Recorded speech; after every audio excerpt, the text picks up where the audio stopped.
You don't technically need this car. You say that out loud to yourself. You say, I have no space. You say, I'm just looking. Then you click. Then you zoom in on photo number 87 and whisper, oh no. Then you text a friend, the one who always enables you. You say to yourself, this is the last one, knowing it is not. You don't need this car. But maybe, just maybe, this car needs you. Bring a trailer. It's never just a car. You're tuned into Auto Intelligence, live from Auto Trader, where data, tools, and your preferences sync to make your car shopping smooth. They're searching inventory. Oh, yeah. They find what you need. They're gonna find it. You can make a budget for your wallet to help you succeed.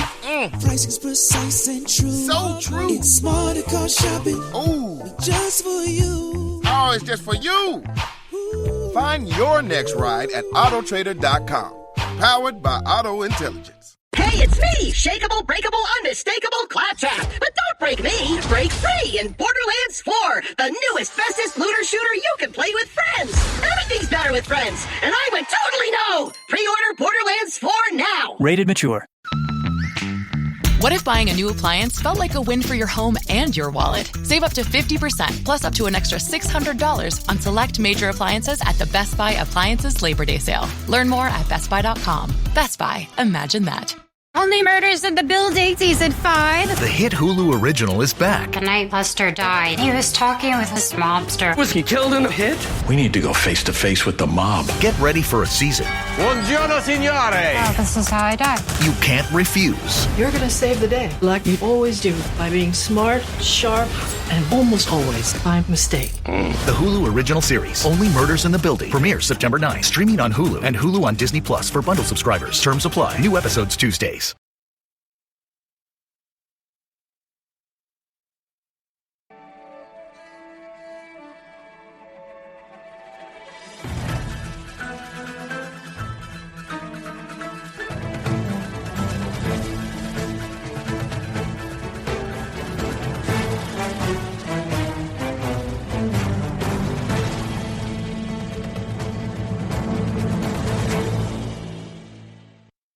Hello and welcome to the Birds of the Round Table for yet another Victory Tuesday edition of the podcast because, hey, all the Eagles do is win. I'm your host, Shane Haff. You can give me a follow on Twitter at ShaneHaffNFL, joined by the rest of the crew. Up first, we have David. Give him a follow at PHL Eagle News. David, how are you doing this evening? Doing great, man. Ready to put the Dallas game and the ejection and all of that stuff behind us and focus on the Kansas City Chiefs. All right. And also joined by Ryan. Give him a follow on Twitter at Philly Sports PSA.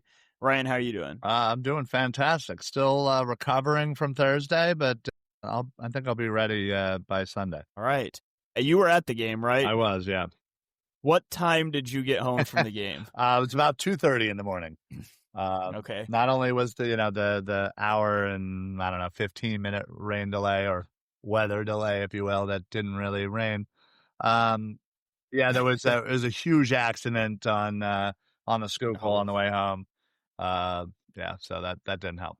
All right. So you said 2:30. Okay, so that I got in bed at 2:15 after all the post game stuff and getting that posted out. So I did beat you. That's what I was curious. I was curious which one of us made it to bed quicker. Yeah. So good to know. All right, already got some great comments coming in. Krabby, J-Rock, Brett Eclipse, all here in the comments section. Brett Eclipse asked me a question. Said, I was wondering on mine and Mark's prediction show, we didn't predict the protector of the year. Do you think Lane can win?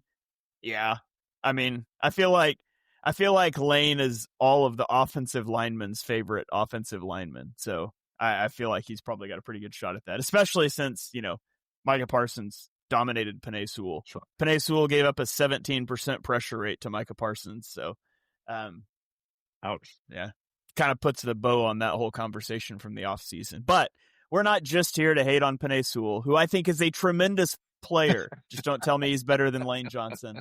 We are here to break down the Eagles' victory over the Cowboys. And if you are new to the Birds of the Round Table, you just found the network for this year. Every Tuesday night around 8 o'clock, we will go live.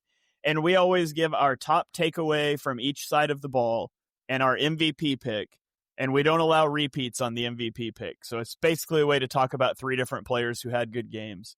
And then we look forward to the next week, and we do the same thing, offensive and defensive matchup to watch. And then we get into our MVP picks and score predictions, where David and Ryan will never, ever, ever pick against the Eagles. So let's dive into it. And Ryan, I'll throw it to you first here. Give me your top offensive takeaway from the Eagles Cowboys. Yeah, I think offensively, Jalen Hurts was the clear story here. I thought Dallas played the pass game pretty well. And I thought they actually played well above their heads as far as run defense goes as well. So he didn't really give Jalen a lot to work with. I think also combined that A.J. Brown was a little injured, a little hampered, wasn't running full routes, probably didn't help. But the thing is, Jalen Hurts was able to dissect what the defense was giving him. And I thought his choice to run was the best I've seen from him in quite some time. I thought they were, he didn't stay in the pocket too long. He didn't run right away. It was kind of like hey, I'm going to see what's there. Boom. Obviously, it helps when we have a great offensive line. But yeah, I thought his awareness to run, I thought was a really great story. It helped keep plays alive. It helped keep drives alive. And those first 3 drives obviously ended up in touchdowns. Halftime and weather, delay later kind of killed the momentum. But still, I thought he was the storyline. All right. Yeah, Jalen Hurts, awesome game. I think it's the most decisive and best he has looked as a scrambler in at least 2 years. Yeah. So that's definitely a big bonus, especially if the Eagles are going to run route concepts like we saw in that game. He's going to need to scramble a lot because they're not going to work. But David, what about you? What was your top offensive takeaway? Yeah, I agree. Hurts, wasn't flashy all night, but he was steady, playing turnover-free football, clutch third downs, the runs, like you mentioned, his legs and composure were the glue. And the guy who he kept going to was Dallas Goedert. He was targeted 7 times, hauled in every single throw his way. He was Hurts' most trusted underneath option, and his blocking probably mattered even more. He's, sealing the edge, chipping at Dallas's pass rush, opening lanes that, Barkley and Hurts needed for those 60-plus yards they both ran for. So I thought he had a really good game, and I think you see how much he matters in the running game, because it is distinct difference between him and any other tight end on that team. Yeah, it was nice to see Goedert so involved early, and you don't really want that to come at the expense of, the receivers, but it was nice to see him so involved, and you hope that he's going to be able to stay healthy, because we all know how rough tight end 2 looks behind him, but you hope he's going to be able to stay healthy and that you can feature him while still somehow pushing the ball downfield. Because the Eagles, my biggest thing, I think, from this game is the lack of pushing the ball downfield. Jalen Hurts only attempted 1 pass in the game of over 10 air yards, and it was the deep ball to Jahan Dotson that was absolutely on the money. And I love that call. I think it was 3rd and 4 or 3rd and 6, and the Cowboys stacked the box, and you hit him with a double post combination, and he couldn't have handed it off to him better 50 yards downfield. Yeah.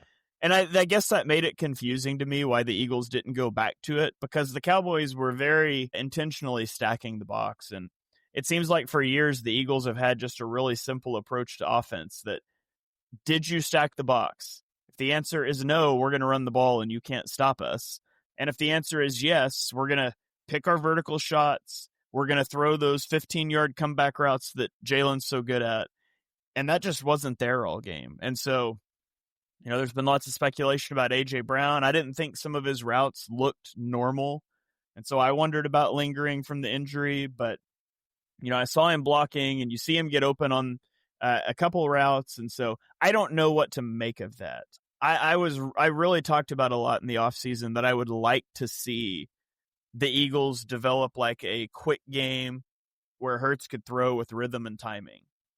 And they did that in this game, but they swung too far that direction. I want that to be a part of the offense, but I don't want you to build the whole offense out of that. And so it's hard to have big takeaways when you have that weather delay and you have Landon Dickerson leave the game, and you have Jordan Mailata also get banged up, which people weren't talking about, but he got injured on the same drive that Dickerson did, but he was able to stay in the game. And so all of those things make it really hard to evaluate. I guess my two biggest takeaways, which is cheating because we're supposed to have one, is that Jalen Hurts looked awesome. I do have some concerns about the offensive scheme, but I'm willing to push those to the side and call it a really weird week 1 game and see what happens down the stretch. So that's my take on the offense. Let's flip it over to the defensive side of the ball. And David, I'll throw it to you first this time. What was your top takeaway on defense? I mean, it was obviously Jalen Carter setting the tone. No, I'm kidding. It's it's Jahad Campbell. I mean, what stood out was the speed of the game didn't drag him along. He dictated tempo and spurts. He played fast and smart. He was targeted in coverage and gave up just one catch for -3 yards, punctuating the other one with the pass deflection. For a player who came into the league billed as rangy, athletic, modern type linebacker who can flip his hips and cover space, well, that's what he did, and we all saw it. His coverage metrics backed that up. I think he had a 56.3 passer rating allowed, and his best moment wasn't even that. It probably came in the form of that tone-setting turnover late in the second quarter when he ripped the ball free to force a fumble, which was a flash of his physicality that proved he's more than just a coverage piece. It was a kind of play that shifted the momentum in the game. Dallas was close to scoring down there. And, you know, the stat sheet will credit him with just that one forced fumble, but the sideline reaction and the turnover and everything told more of how impactful that play was. He may have saved the home opener with that play. It really did change the tone at the beginning, of that second quarter there. I was most impressed that he just wasn't chasing it. His discipline, and for a rookie in his first action, that level of reliability is really rare, and it was super impressive. Yeah, I did in our Patreon, which this video is available for free if anybody wants to go join, patreon.com/ontheshane page. It's a preview of what we'll do this season, but I did a player spotlight on Jahad Campbell where I just threw on the All-22 and watched it for the first time, watching exclusively him and talking about what I saw. And he had some unbelievable plays in pass coverage, and not just the Tampa 2 play that everybody's clipped up and talked about. He had some other really high-quality coverage reps.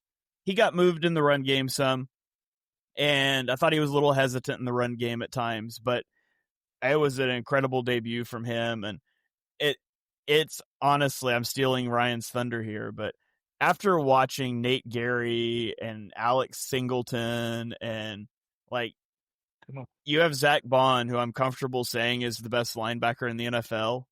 And you have Jahad Campbell making a debut like that, and I just never thought I would see that day.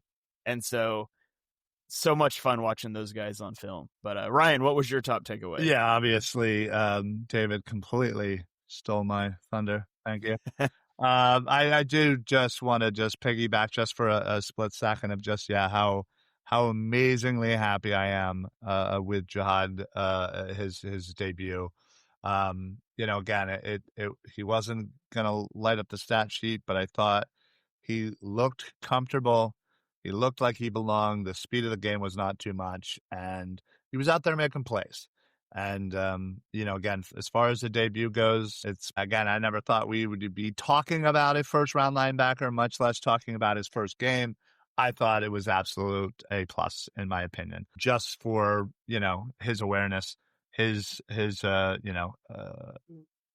ability in coverage, I thought was really impressive. But I will say my storyline that I want to talk about now that I couldn't talk about linebacker is the pass rush, the front four.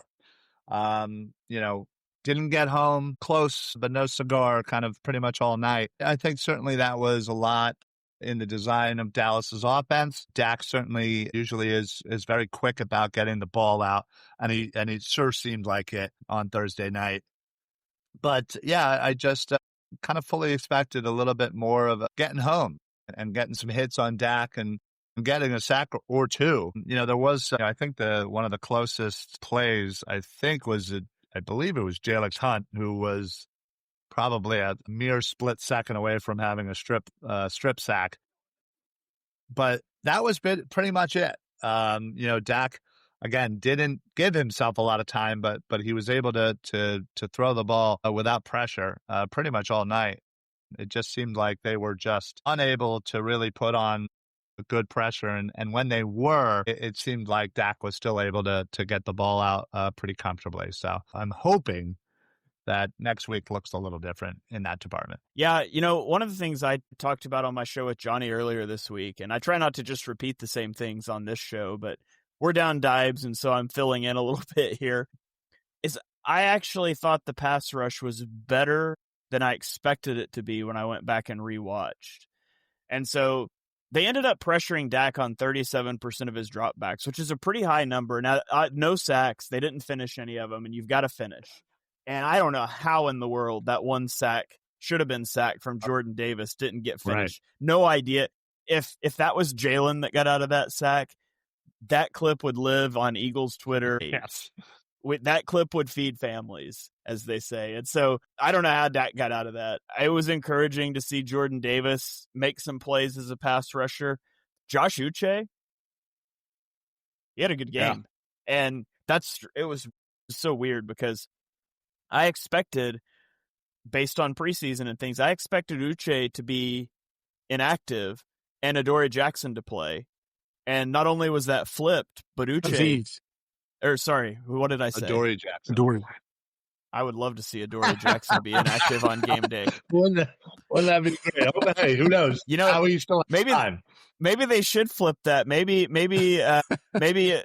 Ojulari he should be a cornerback. Maybe we should try that out. Can't be worse. Yeah, but yeah, I expected Azeez Ojulari to be ahead of Josh Uche. And not only was that flipped, but it was flipped and Uche had a really good game. And similarly, I was surprised that Ty Robinson wasn't inactive. So there were some things I didn't expect with the defensive line, but overall, especially with Jordan Davis, I'm getting guys all mixed up. We have too many players with the same letters at their name. Yeah. Especially with Jalen Carter playing no snaps. I have a lot of hope for the pass rush, I guess. And I didn't expect to feel that way watching live. Dak's just a frustrating quarterback to play because he identifies pressure so well, and it's like he gets the ball out super quick when there is pressure. And then on plays where nobody wins, he'll hold the ball for 4 seconds. And so all that sticks in your mind is like nobody ever got close to him. But of course, Mahomes is not any better in that regard. And so we may sit here and feel the same way next week. And we got to play some of these quarterbacks that aren't so magical in their pocket awareness and things. But I was a little bit more encouraged by the pass rush than I expected to be. Yeah, I don't certainly want to, surmise what I was trying to say as I was necessarily, crapping all over the D-line. I did think that they did play good at spots, but again, ultimately you have to get home. You have to finish your job. You're right. Uche was complete and utter surprise. I thought he definitely had one of the better games. Jordan Davis definitely stepped up in place of Jalen Carter. I was hoping to see a little bit more of Ajomo. But, he had an opportunity there and kind of didn't really take advantage of it. And obviously that's the reason why they brought in Zadarius Smith, a veteran guy who, even, he may be 50 years old or however the heck old he is. He had 9 sacks last year between, Detroit and Cleveland. So he's a guy that is a veteran who can get home. So, if for anything, at least brings a veteran onto that line where we kind of really don't have much veteran leadership. Yeah. Ben says Carter's back up until he spits on Mahomes. I don't think he'll do that twice, but could you imagine if the hit to Mahomes' face mask happened the game after he spit on Dak Prescott instead of the Super Bowl? So hopefully there's nothing like that, because I would imagine that he would get thrown out for something like that if it happened in Arrowhead. So hopefully we don't have that. But let's get our player of the games, and then we'll flip it on to Sunday at Arrowhead. Brian, I'll throw it to you first again. Who was your player of the game? So I'm also trying to remember what I had. You had Saquon. Did I have Saquon? Yeah, nah, that definitely didn't win. I would say, again, if I'm going first, I'm gonna have to say the player of the game has to be Jalen Hurts. His composure, his calmness, his decision making skills were on full display. I thought he had most one of the best games mentally that Jalen Hurts has had in his career, in all honesty. I just thought his decision-making skills were absolute, on par with anybody. So, given that he scored 2 touchdowns, yeah, let's go with him. Yeah, it's funny. Like, not a great statistical game for him. I mean, when you factor in 2 rushing touchdowns, it's still pretty good. Not bad. It's the best game that I think I've watched Hurts play in a long time. Yeah. He was processing at a high level. He was scrambling. He was decisive. I was really impressed with Hurts. That would be my pick, but no repeats on this. So, David, who is your player of the game? Yeah, I agree with all that too, despite 1,000 people coming into my mentions tell me what Jalen Hurts' ADOT was this week. But right, like why have I I'm not a big stats guy. I'm not a big hey, blah blah blah. The fact that I know all of this because people have been bitching about it, like shut up. Who cares? Like, come on. Yeah, it becomes clear who doesn't really watch the games because, like Shane mentioned, it was one of the most highly intellectual games he's played. I mean, quite frankly, he processed at a very high level. But since I can't go with Hurts, I am going to go with Jordan Davis. After the Carter ejection, he became the anchor.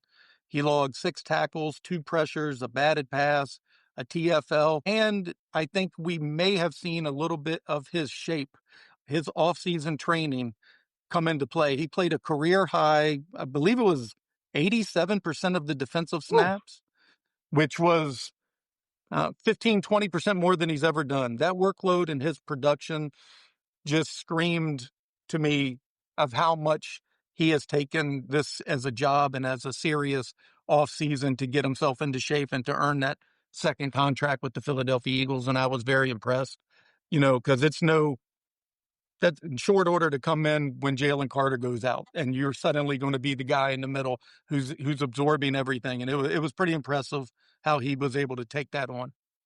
Yeah. We can talk about the ADOT thing, but we got to admit, this is like an objectively hilarious chart. Yes. You've got Jalen Hurts with by far the longest time to throw in week 1 and by far the shortest average depth of target.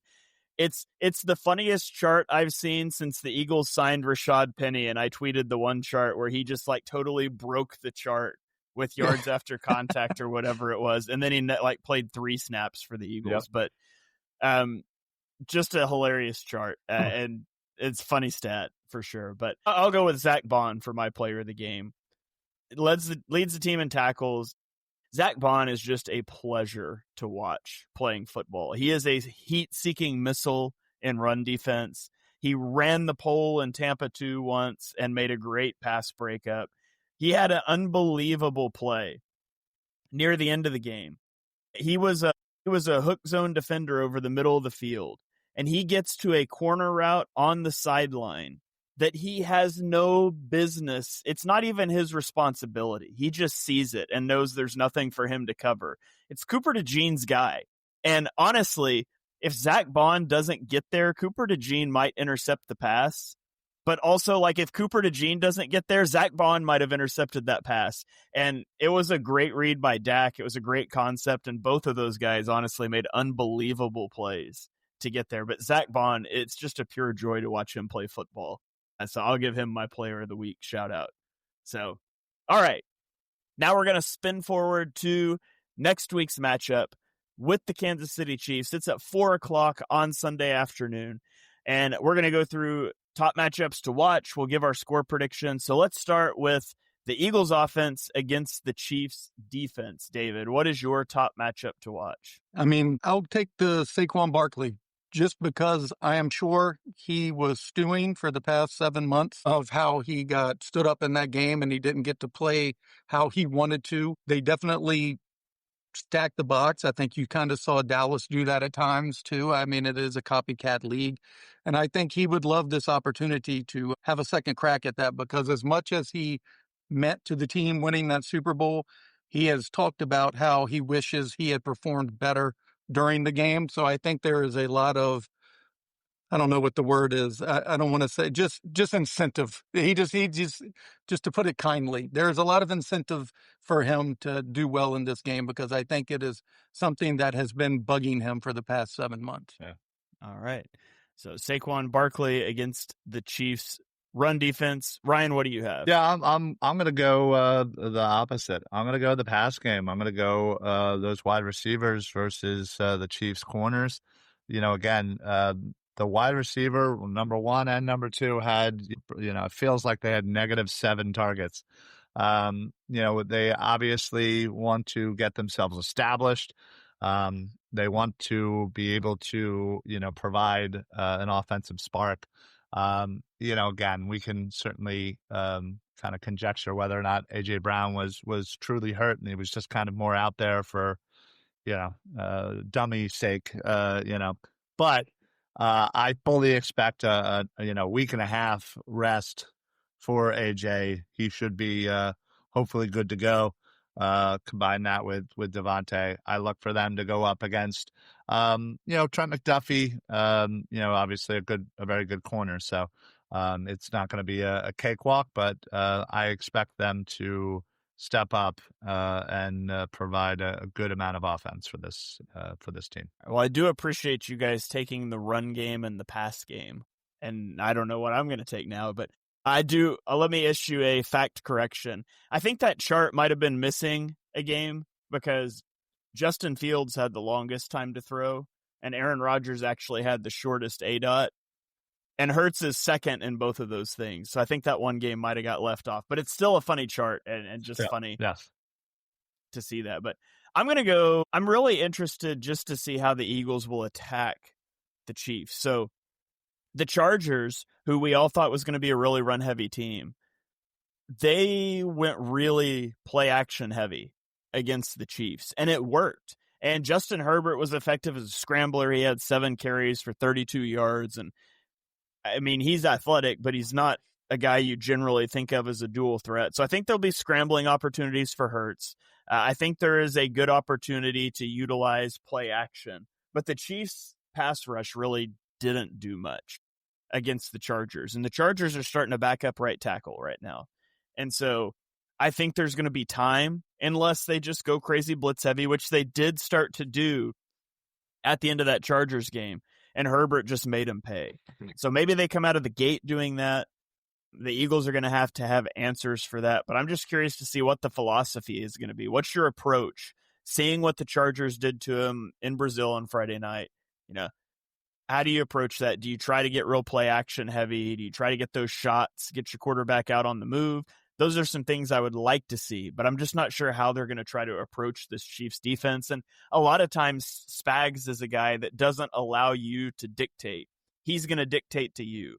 And so I wouldn't be surprised to see them roll a lot of guys into the box and send pressure and test the Eagles' ability to still win through the air and beat the blitz. So that's kind of what I'm going to be keeping an eye on when the Eagles offense is on the field.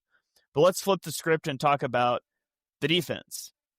Not a great showing for the defense in the opener, at least initially. Got better after the weather delay. But Ryan, what is your top matchup to watch? Eagles defense against the Chiefs offense. Yeah, I'm going to be kind of focusing on the Eagles corners, whether it be Adoree Jackson or whomever, plus Q and Coop versus whatever wide receiver might actually be healthy enough to play for the Kansas City Chiefs. Obviously Xavier Worthy gets taken out by Travis Kelce unexpectedly. But yeah, they have a couple of wide receivers there that, maybe gamer here or there might actually be all right, but not very consistent. And obviously this is all going to be predicated on CB2. Adoree Jackson and Will. Obviously Fangio came out and said Adoree is the guy, but how short would that leash be? How quickly can Jacorian Bennett get himself onto the field? Because I think all fans right now are kind of wondering what's the holdup here, because seeing what he was able to do in Oakland or Las Vegas or wherever the hell they're playing nowadays, he looked like a competent corner. Obviously coming into this system, it's very difficult to learn. He's only been here for a few weeks. So I think people are already really wanting to see Bennett And then you also have somebody like Keeley, who must have, kicked Fangio's dog or something. Because I don't even think, I don't even think they're letting him wear his jersey when he sits on the sideline. So something's got to be done. Obviously, Adoree certainly played horrible. And either he's got to, put it behind him and chalk it up to a bad game and start playing well, or somebody else might have to. And that's always going to be something I'm going to watch. I don't think he's got to put it behind him because he gave himself a C, so he thinks it was an average game. No, okay. So, maybe just different view here. A couple of comments. David says we could just let Kelsey take out their best player again. So, that's always an option. Yep. Krabby says the Chiefs wide receiver 5 against Adoree Jackson is going to be an interesting matchup for sure. Your season, your shot. The NFL season is rolling, and every touchdown can bring you closer to a payout with DraftKings Sportsbook, an official sports betting partner of the NFL. From first touchdown score to anytime touchdown props or the thrill of live in-game betting, every snap is loaded with opportunity. And this one is specifically for new customers who can bet just $5 and get $200 in bonus bets instantly. Plus over $200 off of NFL Sunday Ticket from YouTube and YouTube TV. Download the DraftKings Sportsbook app and use code PINPULL. That's code PINPULL to get $200 in bonus bets instantly when you place your first $5 bet. Plus over $200 off of NFL Sunday Ticket from YouTube and YouTube TV. In partnership with DraftKings, the crown is yours.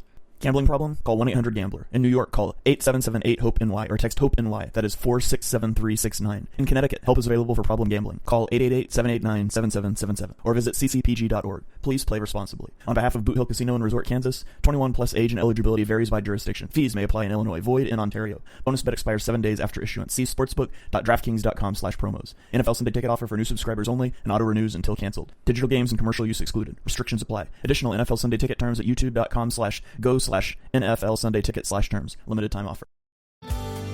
Getting ready to step into your career era? Set yourself apart with Adobe Creative Cloud Pro for students. Hone your skills with apps like Photoshop, Illustrator, Premiere Pro, and more, powered with the latest in creative AI. Students save over 55% so you can build a portfolio you're proud of. Launch your future with Adobe Creative Cloud Pro for students. Visit adobe.com/students to learn more. Breathe deep.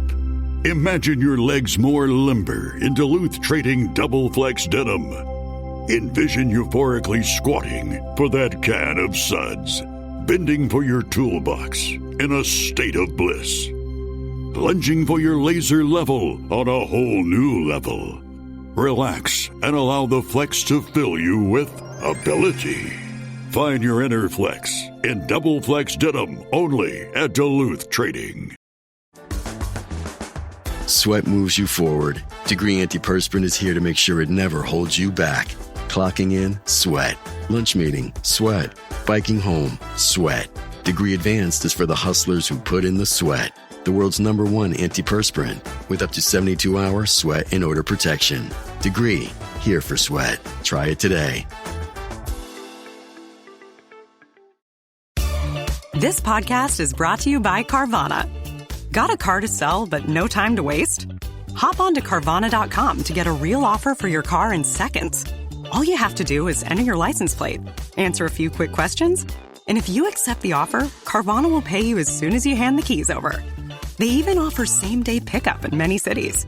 Save your time, score some cash, and sell your car the convenient way to Carvana. Pickup times vary. Fees may apply. We also have Travis saying, what week of Bennett not starting do we start to get concerned? He's not good either. I think you look at like the Cooper DeJean pathway last year.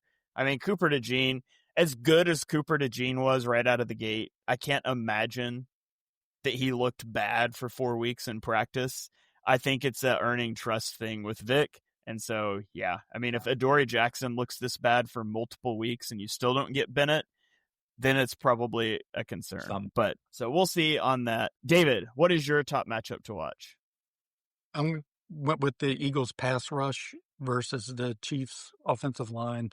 They added, another edge rusher in Zadarius Smith. They'll have Jalen Carter back wreaking havoc on the interior, and I would suspect he's going to have a monster game coming off his ejection.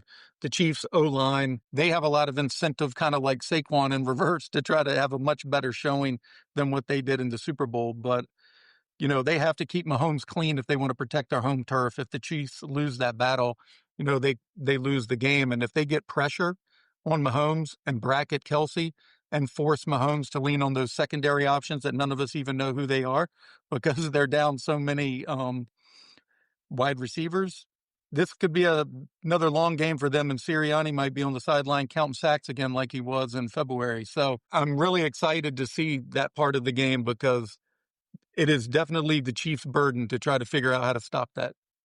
Yeah, the pass rush is kind of where I want to go to. I mean, you look at their offensive line and you immediately think of the Super Bowl where they just got absolutely dominated. And so they've remade some of that, but some of how they remade it, you get a rookie in Josh Simmons. I don't remember how you say his name. I'm not in draft mode anymore. Anyways, I think he's a good pick, and I don't think that teams should have let him fall to the Chiefs. I thought that was crazy. But he's starting as a rookie at left tackle, and in his first game, he gives up 4 pressures and commits 2 penalties. Okay, you've got Kingsley Suamatia, who just was not good last year at tackle, and they've moved him to guard. He gave up 3 pressures against the Chargers. And then you've got my guy, Jawan Taylor, who is a penalty machine. In the last 2 years, he has committed 24 and 19 penalties. He committed 4 penalties that they called in the opener. My guy is on track for 68 penalties this season if he keeps that up. And so maybe the book is finally out on him. Maybe they're going to stop letting him get an entire second head start on the ball. But I think the Eagles pass rush should again be able to tee off, especially with Carter back. This is a matchup that you should see your defensive line dominate. You just need to make Mahomes hold the ball for 2 seconds. And so I'm sure Adoree Jackson will be playing 12 yards off of their wide receiver 5, and they'll throw slant routes all game, and we'll all be really frustrated. But that's my top matchup to watch as well, is that pass rush. So, all right, let's go to MVP picks, player of the game prediction, which is the same thing as an MVP pick. Score prediction, player of the game. I don't remember who went first last time. I think it was Ryan. So, David, I'll throw it to you. David, give me your score prediction and give me your player of the game pick. If this game was played where both teams were completely healthy at the beginning of the year when the schedule came out, I actually gave the edge to Kansas City on this just because of the home field, etc. But with the injuries, both of their wide receivers out, and I think that everything you just stated about their offensive line, I just don't see how they're going to be able to slow the pass rush down and be that effective offensively, especially just missing that many weapons. I still think Patrick Mahomes is a phenomenal quarterback, and he will keep the game competitive just like he did in Brazil. So I'm going 20. And am I picking my player now too, or just the score? Yeah, go for your player too. Jalen Carter. I think he is just highly motivated to get that other game right off of his back and slap Mahomes a couple times in the face mask for a couple sacks. But yeah, no penalties. And I might add, if they have as many penalties as they did last week, 9 penalties for 110 yards lost, they are not going to win this game. That was a pretty resilient performance, but that will not happen again if they do that same sort of mishap in Kansas City. Yeah, the penalty I'm okay with is Patrick Mahomes jogging towards the sideline and Reed Blankenship just lighting him the heck up instead of letting him go out of bounds after the crap that he pulled in Brazil. I didn't mention that earlier, but yeah, that made me so upset. That type of play that continues to have players hitting quarterbacks late. Well, so I think it was like 2 years ago in a Chiefs-Packers game. A Packers defender got flagged for unnecessary roughness. And on replay, you can see, like, Mahomes has not touched down out of bounds. Like, he's at the sideline. He is not out of bounds. And that guy lit him up, and they flagged him for it. And so now you get in Brazil, you've got a corner. Mahomes has made a game out of tiptoeing the sideline and stepping out right when you're about to hit him. He did it in the playoffs last year. Like, he scrambled and he turned and looked over his shoulder and saw a Texans defender coming behind him and waited, and then just sat down and got a flag thrown. So you're running towards the sideline, kind of jogging it out. The defender pulls up to let you go out of bounds and you lower the shoulder into him. That made me so mad. I would love to see an Eagles safety just light him up, whether he's going out of bounds or not. I have the perfect scenario. Just bring in Sidney Brown for one play. There we go. And let him put his head down and go to work. If Sidney gets hurt on that play, we'll applaud it. Yeah, it's okay. A for effort, buddy. So I'm not, that made me so angry. Yeah, agreed. The way that he'll whine for calls, but then he does that when a guy's letting him go out of bounds. So that was garbage. Yeah, I agreed. Anyways, that tangent aside, Ryan, what's your score prediction and player of the game? Listen, I'm all for tangents, especially when it's to make fun of Mahomes. I'm going to say that the score is going to be 31-17. I still think, as David said, obviously it was a sloppy game. There were a lot of things that needed to get cleaned up. Obviously, you start out terribly with your best defensive player going off off before even an actual snap. So it was kind of just downhill from there. I think a lot of that gets cleaned up. I don't expect to see another game like that given this team. And just the discipline that I think they normally do play with. And I also think that, first time offensive coordinator was, I think he was just being very vanilla, honestly. I don't think he was trying to give away anything. I think he was just kind of trying to get into the game. And, again, he was successful in his first 3 drives, halftime hit, weather delay hit, kind of threw off some rhythm. But yeah, listen, he's got some things to clean up too, and I think we'll see a better game from him as well. So I'm going to go with my MVP. I don't know, man. I just think when Jalen Hurts plays the Kansas City Chiefs, he usually has a really good game. So I'm going to stick with Hurts. Two in a row. It's crazy that Spags is like one of the best defensive coaches in the league. Right. And Jalen just has his number. But by gosh, you put Todd Bowles on the other sideline. Yeah, hey, listen, we won't talk about that for another couple of weeks, but man, sorry, you said Hurts for your MVP, right? Yeah, Hurts for sure. Okay. I'm going to take 28-21 for the final score. I think the Eagles pull this one out. I think the Chiefs are pretty banged up at positions they're not pretty banged up, but they're stacking injuries / suspensions at a position they were already weak at to begin with. And I'm going to give my player of the game to Nolan Smith. Nolan Smith's going to be rushing against Jawan Taylor a lot, and all eyes are going to be on Jalen Carter. He's going to get that right guard center double team a lot. Nolan Smith's going to be one-on-one with Jawan Taylor, and I don't think he can hang with him. I'll take Nolan Smith. And I do want to mention here, Travis asked, should we expect anything from Zadarius Smith and or Tank Bigsby this week? I think Zadarius Smith will play like 15 to 18 snaps, and I think Tank Bigsby is probably going to be your kick returner. I don't think you'll probably see like offensive snaps from him. More than likely, I think they would probably give those to Dylan since he's been here a little bit longer, but maybe. I could see a couple of, just given the Will Shipley, rib issue, I could see him, getting a couple of carries just to kind of, get him somewhat involved. But yeah, you're right. He'll be mostly a returner for this game. But I think as far as the season goes, I think Tank could actually have a really big impact on this team, not only in the return game, because, you saw with the changes to the punt return or to kickoff return, I think last year was like, or 2 years ago, it was like 22% of kicks were returned. They it up to like 33%. Well, this first week, it was up to like 75%. So Howie immediately was like, hey, I got a little injury. I can help myself out there. I can help myself out in punt return or kick return. Obviously, the game is kind of changing in that way. So I think his impact can certainly be felt I think Za'Darius's impact will be more in kind of a veteran role for that young defensive line. Just, again, tricks of the trade and being, a great rusher for pretty much a decade. So, yeah, I would love to see Tank Bigsby get 10 carries in the fourth quarter when the Eagles are winning 38-7.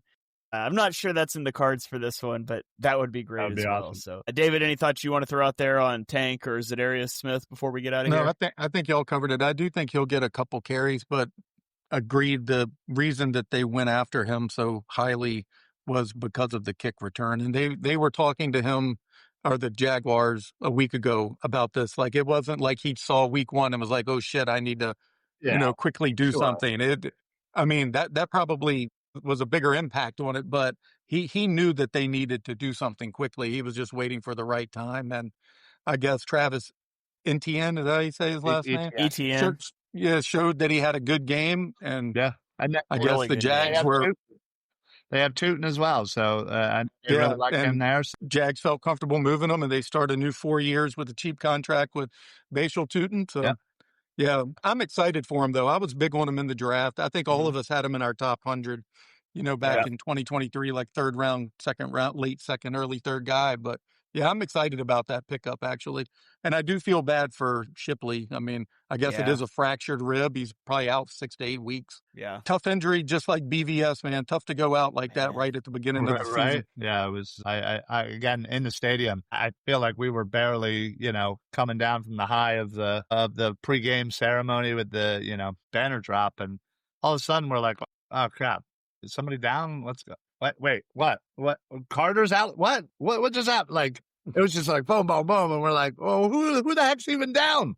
Like, feel sick for BVS, man, too. I mean, just so sick about that. Yeah, it's tough. Yes, very out for the year. Yeah, I think it was a patella tendon, right? It was. Yeah. So, yeah, he's out for the year, unfortunately. And I talked about this some on my show with Johnny, but I just hate that for him so much, especially for him with his story, like UDFA to like special teamer to last year's like, hey, let me try fullback, and it kind of works. Yeah. And then he gets a season-ending injury, and so you spend all off season getting ready. I mean, that's got to be exciting, right? From a UDFA to carving out a role as a starter. I mean, it's a starting fullback. I don't know how many snaps you're going to play, but you're the guy, and then to never even get to do it. I hate that so much for him. Yeah. Hopefully he's able to come back next year and stay healthy and be able to play and thrive in that role. But yeah, I felt terrible for him. So, all right. I think that is going to about do it for this episode. Guys, let's throw it around the horn and feel free to shout out any other shows you got going on. Tell the people where they can find you, all that stuff. Ryan, you're up first, man. Thank you. Speaking of other shows, so tomorrow I'm wearing my shirt. Football Smack Talk show. It'll be about 5:30 on the Eagles Pin Pull Network, and then I think later that evening at around 9:30, Dives and I we're going to do our Armchair Scouts. We normally do it Monday. We were having some issues and just decided to kind of push it. So check that out. All of those on the Eagles Pin Pull Network. To which, if you are not following, liking, sharing, rating, whatever else the buttons tell you to do, please do so. Every button pushed is another Eagles live saved. So please do us a favor. And also, please make sure you guys are following these guys. I know I'm just like a guy on Twitter, but these guys actually, pump out some really good stuff. So if you want to, follow them and then maybe follow me just kind of as a pity follow, I'll take it for sure. So I appreciate what these guys do, and for the Eagle community for sure. They are amazing follows. All right. I appreciate that. Ryan, be sure you're checking out all of his stuff. Does a lot of stuff. Covers the college football season, so I don't have to, which is much appreciated. David, what about you, man? Tell the people where they can find you, what you've got going on. And definitely don't sell Ryan short. Don't sell yourself short, man, because you're the only one who I know on Twitter who actually threatens to fistfight former Philadelphia Eagles players. So that's worth the follow alone, just to watch you do that. Listen, when Smallwood gets out of jail, we'll set it up. But you can follow everything I do off my X handle, PHL Eagle News, or at phillysportsnetwork.com. Tomorrow, I have a piece coming out about the Hurts effect as it goes with the running game and how impactful he is and how different the running game has been since he has taken over as the starting quarterback of the Philadelphia Eagles. But you can catch that tomorrow. And like Ryan said, catch everything they do as well. And also check out some merch. I have some coming in the mail now too. So definitely check out the new merch. Yeah, I'm not wearing the hat, but I have an Eagles Pinpull Network hat. I rotate the hats through on shows, but we've got, there's hats, there's some stickers, there's some shirts, a bunch of different styles and things. So I posted the link it's like eppn.printful.com or something, but the link is on my Twitter. You can go check that out if you want any Eagles Pinpull Networks merch. So go check that out as well. Ryan's boxing gloves are on there, and he'll autograph them too if you ask. Absolutely. Now I'm going to have to go try to find boxing gloves to put on there. Thanks, David. But yeah, be sure you're following these guys. I posted my Jalen Hurts all 22 pass game review on Twitter this week. It's like 36 minutes long. I go through 21 plays. So if you really want to take a deep dive into the passing game, you can go and check that out. That is a preview of content I put out weekly on Patreon, patreon.com/ontheshane page. That's not something you'll see weekly from me on Twitter, but if you like it, come check it out. We offer a lot of other stuff on there as well. Make sure you're subscribed to the network. We got lots of shows coming your way all the way through the season. Thank you, everybody, for watching live. We always enjoy getting to interact with you guys here in the comments. Those of you listening on audio platforms later, appreciate you guys too. Keep doing your thing. Share the show with people. We really appreciate it. Follow these guys on Twitter. Ryan is at Philly Sports PSA. David is at PHL Eagle News. I am at Shane Half NFL, and we will catch you guys next time.